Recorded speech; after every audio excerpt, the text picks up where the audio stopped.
Gaurang sir आप देखिए और अजीत जी आप भी देखिए, oil and gas sector, Gaurang sir पहले आप बताइए कि करना क्या चाहिए इस पूरे सेक्टर में, क्योंकि एलपीजी सब्सिडी का एक जगह नुकसान है तो दूसरी जगह कच्चा तेल गिर रहा है, उसका फायदा भी है।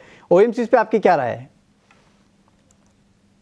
तो वरुण देखिए, पहले तो कच्चे तेल में थोड़ा बहुत निचला स्तर हमने देखा है और अनुमान ये बता रहा है कि शायद आने वाले जो रिपोर्ट्स हमने पढ़ी है वो कह रहे हैं कि शायद 65 और 60 $65 और 60 के आसपास प्रति बैरल ब्रेंट और नाइमेक्स आ सकता है आने वाले समय में।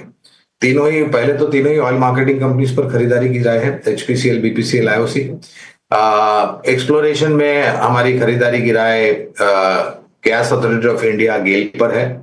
और जहां तक सवाल है ओएनजीसी का, तो देखिए पहले तो खरीदारी की राय तो ओएनजीसी पर भी है, लेकिन दिक्कत यह है वरुण के आप इस एक्सप्लोरेशन और marketing, oil exploration and marketing में छोटी मध्यम अवधि के लिए पैसे मत लगाइए। एक बात अच्छी है इन सब कंपनियों की, क्योंकि सरकारी की हिस्सेदारी ज्यादा है तो आपको अनुमानित 20% का डिविडेंड हर साल मिलता है, लेकिन वो केवल एक मापदंड नहीं होता है निवेश करने के लिए लंबी अवधि के लिए। तो हमें लग रहा है कि कार्यकाल इनका अच्छा होगा और अच्छा कार्यकाल होगा तो नतीजे भी अच्छे आएंगे, लेकिन उसके लिए समय लगेगा। अजीत जी क्विकली बताइए सर, ऑयल मार्केटिंग कंपनीज में कुछ पसंद है आपको? वरुण देखिए, यहाँ पे अक्रॉस दी बोर्ड हमने एक अच्छी करेक्शन देखी है और इसके बाद एक रिकवरी का टोन अक्रॉस दी बोर्ड अब दोबारा से दिख भी रहा है, जबकि क्रूड हमने $70 के पास आते हुए देखा है। तो इन सभी स्टॉक्स में से अगर पसंदीदा एक नाम की अगर आप बात करेंगे तो बीपीसीएल यहाँ पे लगता है मुझे कि आउट परफॉर्मेंस दिखा सकता है आने वाले दिनों में। तो यहाँ पे करीब 282 290 तक के लेवल्स एंटिसिपेटेड है कि नियर टर्म में आपको दिख जाए। तो 250 के स्टॉप लॉस के साथ यहाँ पे आप लॉन्ग पोजिशन बना सकते हैं। जो अगले कॉलर्स है जिन्होंने हमें सवाल भेजा है उनके सवाल ले लेते हैं।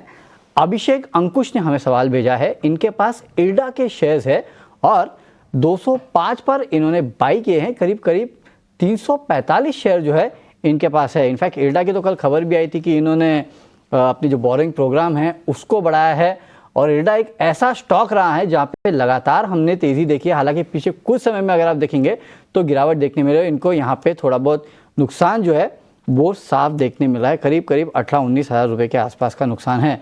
अजीत जी आप बताइए क्या करना चाहिए इल्डा के शेयर में, क्या यहाँ पे बने रहे और इनका जो लेवल है वो आने में कितना समय लगेगा सर?